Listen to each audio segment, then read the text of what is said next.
Hi everyone, welcome to castle of fashion and cooking. இது வரைக்கும் இந்த சேனலை சப்ஸ்கிரைப் பண்ணாதவங்க சப்ஸ்கிரைப் பண்ணுங்கள். வீடியோஸ் பிடிச்சிருந்தா லைக், கமெண்ட் அண்ட் ஷேர் பண்ணுங்கள். மறக்காமல் பெல் ஐக்கானை கிளிக் பண்ணுங்கள். அப்போ தான் எல்லா வீடியோஸோட நோட்டிஃபிகேஷனும் உங்களுக்கு வரும். ஐ திங்க் எல்லா போரிங் கண்டென்ட்டும் ஃபினிஷ். இதுக்கு மேலே நம்மளோட இன்ட்ரெஸ்டிங்கான ரெசிபி என்னென்னு பார்க்கலாம். இப்போ நம்ம பார்க்க போகிற ரெசிபி சுக்கு காரக்குழம்பு. இதெல்லாம் தான் இந்த ரெசிபிக்கு தேவையான ingredients. One by one add பண்ணும்போது என்னென்னு பார்க்கலாம். ஃபர்ஸ்ட்டு ஃப்ரைங் பேனில் 1 டேபிள் ஸ்பூன் நல்லெண்ணெய் ஆட் பண்ணிக்கோங்க. ஆயில் நல்லா ஹீட் ஆனதுக்கப்புறம் 2 to 3 டேபிள் ஸ்பூன் கடலைப்பருப்பு ஆட் பண்ணிக்கோங்க. ஆட் பண்ணி நல்லா ரோஸ்ட் பண்ணுங்கள். நெக்ஸ்ட்டு 2 சென்டிமீட்டர் சுக்கு ஆட் பண்ணிக்கோங்க. ரஃபாக கிரைண்ட் பண்ணி ஆட் பண்ணிக்கோங்க. இப்போ அதையும் நல்லா ரோஸ்ட் பண்ணிக்கோங்க. நீங்கள் எப்போ காரக்குழம்பு பண்ணாலும் நல்லெண்ணெய் யூஸ் பண்ணி பண்ணுங்கள். ரொம்ப ரிச்சாக, ஹெல்த்தியாக, டேஸ்டியாக இருக்கும். 3 to 4 மினிட்ஸ் நல்லா ரோஸ்ட் ஆனதுக்கப்புறம் மிக்சரில் ஆட் பண்ணிக்கோங்க. கூட ஒரு 1/4 கப் வாட்டர் ஆட் பண்ணி நல்லா ஃபைனாக கிரைண்ட் பண்ணிக்கோங்க. இந்த மாதிரி.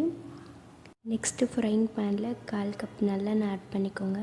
ஆயில் நல்லா ஹீட் ஆனதுக்கப்புறம் 1 டீஸ்பூன் கடுகு, 1/2 கப் ஆனியன் நல்லா ஃபைனாக சாப் பண்ணி ஆட் பண்ணிக்கோங்க.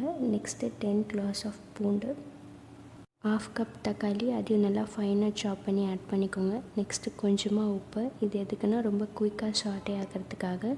இப்போ இதை நல்லா சாட்டே பண்ணுங்கள். இந்த காரக்குழம்பு கோல்டு, காஃப் எல்லாத்துக்கும் ஒரு நல்ல ரெமெடியாக இருக்கும்.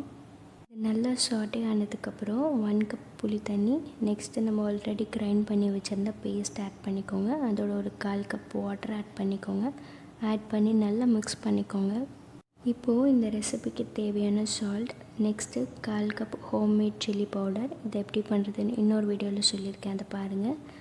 நெக்ஸ்ட்டு 1 டீஸ்பூன் மஞ்சத்தூள் எல்லாத்தையும் ஆட் பண்ணி நல்லா மிக்ஸ் பண்ணிக்கோங்க. இப்போது இதில் 1 கப் வாட்டர் ஆட் பண்ணி மிக்ஸ் பண்ணிக்கோங்க.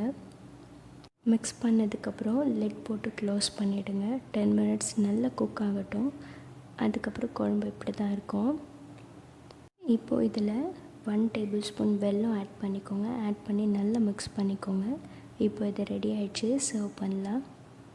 இப்போ நம்ம இந்த சுக்கு காரக்குழம்பு ரைஸ், அப்பளம் அண்ட் வெத்தலோடு சர்வ் பண்ணியிருக்கோம்.